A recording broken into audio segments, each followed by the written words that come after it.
지금의 네이버를 잇게 한 없어서는 안 될 인물 바로 한성숙 대표인데요. 한성숙의 네이버를 이해하기 위한 몇 가지 키워드를 꼽아봤습니다. 통상 IT 기업 경영자들은 대기업 공채로 시작해 개발, 영업 분야에서 오랜 경험을 쌓았거나 전문직 종사자로서 법조, 재무통인 경우가 많은 편인데요. 이와 다르게 한성숙 대표는 산전수전 다 겪은 리얼 벤처인입니다. 민컴이란 잡지사 기자로 사회생활을 시작해 소프트웨어 회사 나눔기술 홍보팀장을 거쳤고 한국경제신문에서 발행하는 컴퓨터 전문 잡지 PC라인 창간에 참여하기도 했는데요.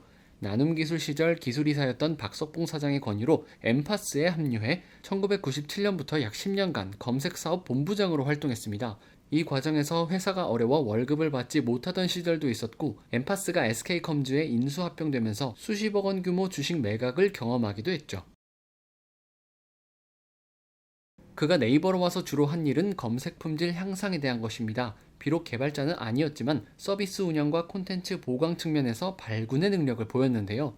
인터넷에 떠도는 정보가 믿을만한가? 라는 의구심이 많았던 당시에 백과사전을 시작으로 전문성 강한 콘텐츠, 희소성 강한 콘텐츠를 대거 확보해 검색 품질을 올린 건 네이버를 국내 포털 1위 사업자로 등극하게 한 배경이 됐습니다. 모바일 대응도 훌륭했습니다. 각종 부가 서비스를 스마트폰에 최적화했으며 웹툰 및 웹소설, 간편 결제, 콘텐츠 큐레이션 등 새로운 서비스를 성공시켰습니다.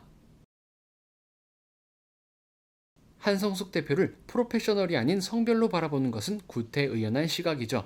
그러나 한 대표가 유리천장이 굳건한 IT 벤처 업계에서 성과를 거두었다는 지점에서 보면 여성 리더라는 꼬리표가 다른 의미로 달릴 수 있을 것 같습니다.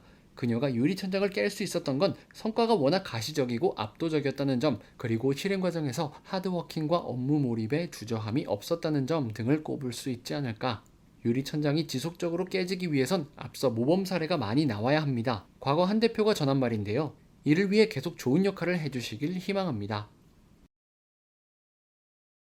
사실 네이버는 2005년 이래로 쭉 전문 경영인 체제로 운영됐습니다만 경영상 주요 의사결정은 이혜진 전 최고전략 책임자가 도맡았었죠. 사실 이것 좀 이상하긴 했죠.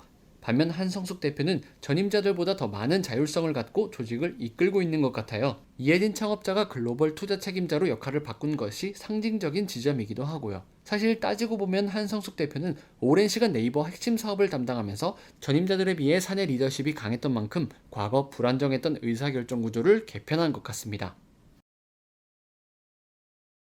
그렇다면 한 대표가 풀어야 할 숙제는 무엇이 있을까?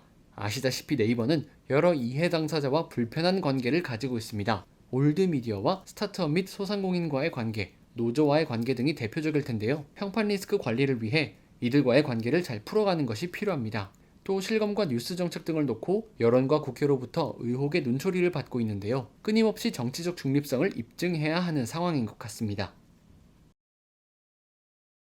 네이버는 오랜 기간 실적을 경신해온 회사지만 최근 영업이익은 7분기째 하락세를 겪고 있습니다. 이런 가운데 네이버는 금융 플랫폼 구축 등 새로운 사업을 통해 위기를 극복하려는 것 같은데요. 혁신과 도전이 여전히 필요한 상황이죠. 이를 위해선 빠른 속도, 수평적인 문화, 성과 우선주의가 뒷받침돼야 할 텐데요. 이를 위해 네이버는 임원제 폐지, 직급 최소화 등의 조치와 함께 피라미드형 구조 대신 프로젝트 단위로 업무를 진행하고 있습니다. 아울러 성과를 내는 조직은 나중에 분사를 염두에 두고 독립권을 보장하는 것으로 조직을 이끌고 있는 모습입니다. 조직 문화란 단기간에 만들어질 수 없습니다. 특히 거대화, 관료화된 회사가 변화를 모색한다면 엄청난 시행착오를 거쳐야 하죠. 사람은 익숙함에서 벗어나기 힘드니까요. 그럼에도 불구하고 지속적으로 새로운 시도를 하는 건 네이버를 계속 주목하게 되는 이유인 것 같습니다.